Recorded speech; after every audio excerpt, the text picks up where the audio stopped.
श्री राम ज्योतिष India YouTube channel में सभी ज्योतिष प्रेमियों का स्वागत है। पंचपक्षी सिद्धांत में आज अंतिम पक्षी मोर के नक्षत्रों का निर्धारण और शुक्ल पक्ष में उसकी दिन के समय की गतिविधियां क्या होती हैं उन पर विचार करेंगे, क्योंकि दिन का समय अधिक महत्वपूर्ण होता है। अधिकांश कार्य दिन में ही होते हैं, इसलिए दिन की गतिविधियों की जानकारी प्रत्येक जातक को होना लगभग अच्छा रहता है, ताकि वह अपने समय का सदुपयोग कर सकें। अशुभ समय पर जब पक्षी की शयन अवस्था या मरण अवस्था हो, गतिविधि अनुकूल ना हो, तो हम कोई जोखिम भरा कार्य ना करें। और जब पक्षी जो जन्म का पक्षी है अच्छी गतिविधि में हो, शासन में हो, भोजन में हो, भ्रमण में हो, तो हम अपने कार्य को प्रारंभ करें, ताकि सरलता से हम अपने लक्ष्य की प्राप्ति कर सकें। तो मोर पक्षी के नक्षत्रों का निर्धारण करने के लिए कृष्ण पक्ष में यदि जन्म होता है तो पहले 5 नक्षत्र अश्विनी, भरणी, कृतिका, रोहिणी और मृगशिरा में जन्म लेने वाले जिनका जन्म कृष्ण पक्ष में होता है तो उनका पक्षी जन्म पक्षी मोर होता है। और यदि शुक्ल पक्ष में जन्म होता है तो जो अंतिम 6 नक्षत्र होते हैं श्रवण, धनिष्ठा, सदभिषा, पूर्व भाद्रपद, उत्तर भाद्रपद और रेवती, इनमें यदि किसी जातक का जन्म होता है तो उसका जन्म पक्षी मोर होता है।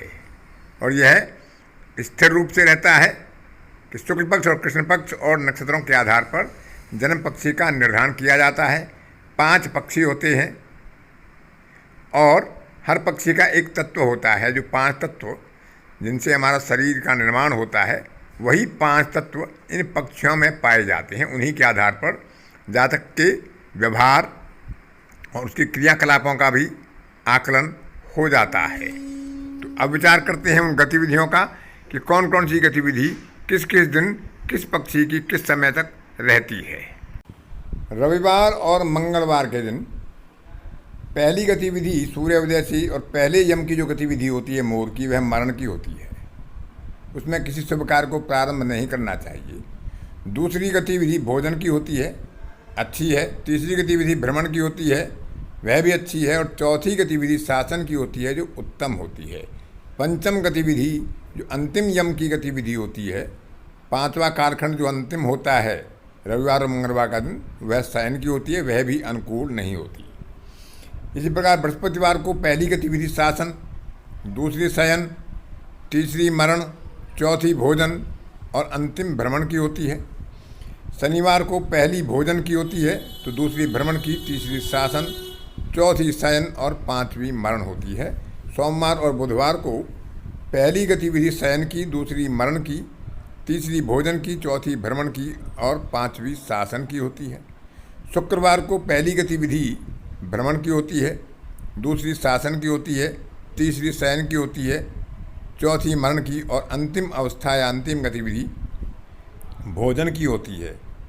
इनको सारणी को आप सामान्य रूप से इस प्रकार भी विचार कर सकते हैं कि जो मोर पक्षी होता है, शनिवार के दिन उसकी पहली अवस्था या पहली गतिविधि भोजन की होती है और अंतिम अवस्था मरण की होती है। शनिवार के बाद दिन आता है रविवार, जिसके साथ मंगलवार भी शामिल है।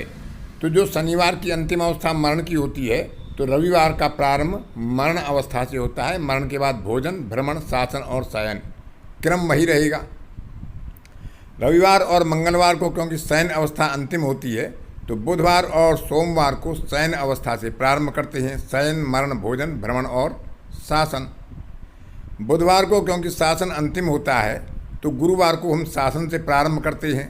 शासन, शयन, मरण, भोजन और भ्रमण। और गुरुवार को क्योंकि भ्रमण अंतिम अवस्था होती है, अंतिम गतिविधि होती है, तो शुक्रवार को हम प्रारंभ करते हैं भ्रमण से।